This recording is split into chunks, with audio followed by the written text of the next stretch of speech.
बच्चों, आज हम हिमालय की बेटियां पाठ पढ़ने जा रहे हैं जिनके लेखक हैं नागार्जुन। नागार्जुन ने इस पाठ में हिमालय से निकलने वाली विभिन्न नदियों के बारे में बताया है और साथ ही यह भी बताया है कि वे नदियां किन किन रूपों में लेखकों और कवियों को दिखाई दी हैं। लेखकों और कवियों ने विभिन्न नामों से इन नदियों को पुकारा है और इन्हीं सभी बातों का वर्णन इस पाठ में हमें मिलता है। तो चलिए पढ़ते हैं पाठ हिमालय की बेटियां। लेखक बहुत अचंभित है और बहुत ही हैरान हो जाता है शांत और गंभीर नदियों को देखकर, क्योंकि नदियों का जो रूप लेखक ने देखा है वह पहाड़ों से गिरती उछलती कूदती नदियां हैं। और जब वही नदियां मैदानों में पहुंचती हैं तो उनका रूप ही बदल जाता है। वे बहुत विशाल रूप ले लेती हैं और पहाड़ों की चोटियों से गिरती दुबली पतली सी नदियां मैदानों में जाकर एक विस्तृत विशाल रूप में परिवर्तित हो जाती हैं। ये नदियां एक संभ्रांत महिला की तरह लेखक को नजर आती हैं।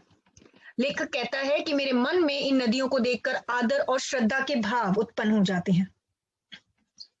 जिस प्रकार ये कहते हैं कि जैसे हम माँ और दादी की गोदी में बैठते हैं, ठीक वैसे ही इन नदियों की धारा में हम डुबकियां लगाते हैं। लेखक इन नदियों की ये भाव भंगिमा देखकर, उल्लास देखकर बहुत ही आश्चर्यचकित है और साथ ही वह इसलिए भी आश्चर्यचकित है कि यह उछलती कूदती नदियां इतनी शांत रूप में कैसे परिवर्तित हो जाती हैं। आगे लेखक नदियों की तुलना एक लड़की से करता है। लेखक कहता है कि पहाड़ों से उछलती कूदती नदियां इतनी शांत, जैसे एक छोटी लड़की जब वो बचपन में होती है तो उछलती है, कूदती है, हंसती है और खिलखिलाती है। जब उसकी आयु बढ़ती है, उस बढ़ती आयु के साथ उसका वह हंसना, खिलखिलाना एक सभ्य सा रूप ले लेता है, एक अनुशासित रूप ले लेता है। उसका चंचल व्यवहार एकदम गायब हो जाता है, बदल जाता है। ठीक वैसे ही लेखक को यह नदियां नजर आती हैं। लेखक कहते हैं कि पर्वतराज की ये बेटियां हैं।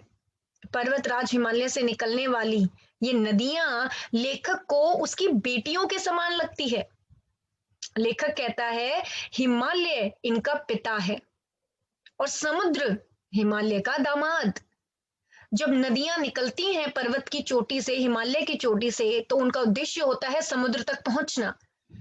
लेखक कहता है ये नदियां समुद्र की तरफ जाने को, उससे मिल जाने के लिए व्याकुल हैं, परेशान हैं और ये इन नदियों का जो अंत मिलन है, अंतिम स्थान, वह समुद्र है। इसीलिए लेखक ने समुद्र को पर्वतराज हिमालय का दामाद कहा। पाठ में जब हम आगे बढ़ते हैं तो लेखक ये भी बताते हैं कि विभिन्न कवियों और लेखकों ने नदियों को विभिन्न रूपों में देखा।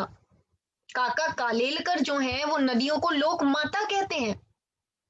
लोक माता इसलिए क्योंकि नदियां जब अपने मार्ग से बहती हुई जाती हैं तो अपने मार्ग से बहते हुए छोटे बड़े सभी पेड़ पौधों को वह जल प्रदान करती है। एक रूप से वह उनका भरण पोषण करती है, जैसे कि एक माँ अपने बच्चों का। इसीलिए लेखक उन्हें लोक माता कहते हैं। इस तरह नदियों को और भी विभिन्न रूपों में, जैसे बेटियों, बहन, प्रेयसी के लोक माता के रूप में देखा जाता रहा है। फिर भी लेखक नागार्जुन कहते हैं कि हिमालय की बेटियां हैं ये नदियां जो उससे उत्पन्न होती हैं और बढ़ती हैं समुद्र की तरफ। धन्यवाद।